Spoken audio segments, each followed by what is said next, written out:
இன்றைய கதையின் தலைப்பு யசோதையும் வேணியும். ஓர் ஊரில் யசோதை, வேணி என்னும் பெண்டிர் இருந்தனர். அவர்கள் வீடு எதிரெதிரே அமைந்திருந்தன. யசோதையிடம் நிறைய பசுக்கள் இருந்தன. வேணியிடம் மிக குறைவாகவே பசுக்கள் இருந்தன. இருவரும் பால், மோர், தயிர், நெய் விற்கும் பணி செய்து வந்தனர்.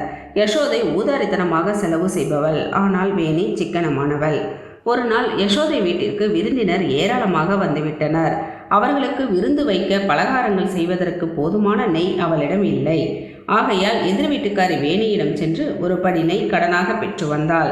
வெகு நாட்களாகியும் யசோதை வேணியிடம் நெய்யை திருப்பி கொடுப்பதாக தெரியவில்லை. ஆகையால் ஒரு நாள் வேணி யசோதை வீட்டிற்கு சென்று கடனாக பெற்ற நெய்யை கொடுக்குமாறு கேட்டாள். அதற்கு யசோதை, உன்னிடம் எப்போது நான் நெய் வாங்கினேன் என்று கூறிவிட்டாள். இதன் பின் இவர்கள் வழக்கு நீதிபதி மரியாதைராமனிடம் சென்றது. அவர் இருவரிடமும் வழக்கை நன்கு விசாரித்தார். பின் நீதிமன்றத்துக்கு பக்கத்திலேயே ஒரு ஆழமில்லாத பள்ளம் வெட்டி அதில் சேரும் சகதியும் உண்டாக்கச் செய்தார். 2 கிளிஞ்சல்களும் 2 செம்புகள் நிறைய தண்ணீரும் பள்ளத்துக்கு அருகில் வைக்கச் சொன்னார்.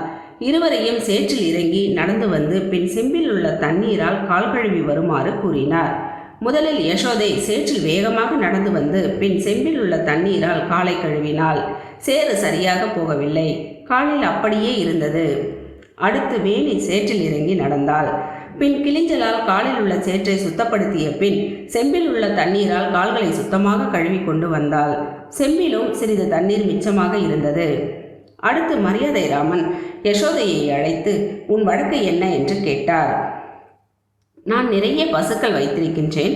எனக்கு அவற்றால் போதுமான அளவு நெய் கிடைக்கின்றது. ஆனால் வேணியிடம் மிக குறைந்தளவே பசுக்கள் இருக்கின்றன. அப்படி இருக்க நான் அவளிடம் நெய் கடனாக வாங்க வேண்டிய அவசியம் இல்லை. என்னை அவமானப்படுத்த வேண்டும் என்பதற்காகவே வேணி என் மீது இவ்வாறு வழக்கு தொடுத்திருக்கிறாள் என்றாள் யசோதை. நீதிபதி மரியாதைராமன் வழக்கை கவனமாக கேட்ட பின் நீதி வழங்கினார். வேணி காலில் உள்ள சேற்றை கிளிஞ்சலால் வடித்து எடுத்துவிட்டு தண்ணீரால் கால்களை சுத்தமாக கழுவிய பின் சிறிதளவு தண்ணீரையும் மிச்சம் வைத்திருக்கிறாள். ஆகையால் அவள் சிக்கனக்காரி. நீயோ காலில் உள்ள சேறு போகாததுடன் அவ்வளவு தண்ணீரையும் செலவழித்து விட்டாய். இதிலிருந்தே நீ ஊதாரி என்று தெரிகிறது. ஆகையால் நீ வேணியிடம் நெய் கடனாக வாங்கியிருக்கிறாய் என்பது உறுதியாகிறது என்றார் மரியாதைராமன். யசோதையும் வேணியிடம் நெய் கடனாக வாங்கியதை ஒத்துக்கொண்டாள். கடனாக வாங்கிய நெய்யை வேணியிடம் திருப்பிக் கொடுக்க யசோதைக்கு நீதிபதி உத்தரவிட்டார். இத்தீர்ப்பை அனைவரும் பாராட்டினர். நன்றி, வணக்கம்.